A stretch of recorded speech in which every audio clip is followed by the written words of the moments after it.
செட்டிநாடு பகுதியில் ரொம்ப ஃபேமஸான இந்த உப்பு கண்டம் நான்வெஜ் பிரியர்களுக்கு ரொம்ப பயனுள்ளதாக இருக்கும்.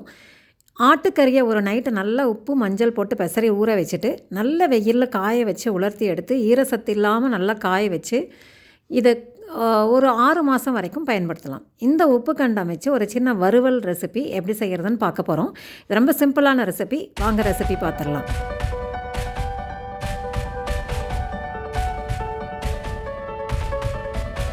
It is a digital way. Chettinad Snacks Online brings the heritage to your doorstep. We connect tiny dots of Chettinad Kitchen. Chettinad Snacks Online, the ultimate gateway of heritage-rich homemade products. பக்குவமாக செஞ்ச இந்த உப்பு கண்டம் Chettinad snacks ஆன்லைனில் கிடைக்கும். இது 2 வகையாக இருக்குது. சால்ட்டடு, மைல்டு ஸ்பைஸ்டு இருக்குது. அதை வாங்கி பயன்பெறலாம். இப்போ நம்ம எப்படி செய்கிறதுன்னு பார்க்கலாம். நான் ஒரு சின்ன இரும்பு கடாயை எடுத்திருக்கேன். இந்த இரும்பு கடாயில் ஒரு 3-4 டீஸ்பூன் எண்ணெய் சேர்த்துருங்க. இந்த பேன் நல்லா சூடானதுக்கப்புறம் அந்த எண்ணெயும் சூடானதுக்கப்புறம் ஃப்ளேமை வந்து மீடியமில் வச்சிடலாம், இல்லை சிம்மில் கூட வைக்கலாம். மிதமான தீயில் வறுத்து எடுக்கும்போது நல்லா உள்ளெல்லாம் நல்லா வெந்திருக்கும். இல்லை ஒரு 2-3 பீஸ் சின்ன பீஸஸாக ஒரு 2-3 பீஸ் உப்பு கண்டம் சேர்த்து மிதமான தீயில் பொன்னிறமாக வர வரைக்கும் இதை வறுத்து எடுக்க போகிறோம்.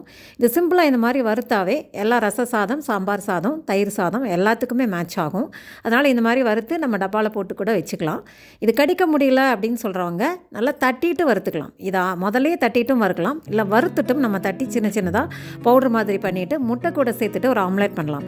இந்த உப்பு கண்டம் வச்சு நிறைய ரெசிபிஸ் பண்ணலாம். இப்போ நான் சிம்பிளாக வறுத்து எடுக்கிறது எப்படி அப்படிங்கிற ரெசிபி தான் சொல்லியிருக்கேன்.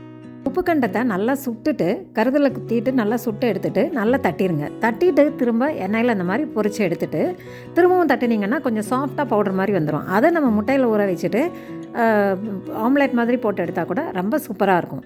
இதை வச்சு நிறைய ரெசிபீஸ் பண்ணலாங்க. இதை ஊற வச்சுட்டு குழம்பு பண்ணலாம், மட்டன் குழம்பு மாதிரி பண்ணலாம். ஒரு நைட் ஊற வச்சுட்டு மட்டன் குழம்பு மாதிரி பண்ணலாம்.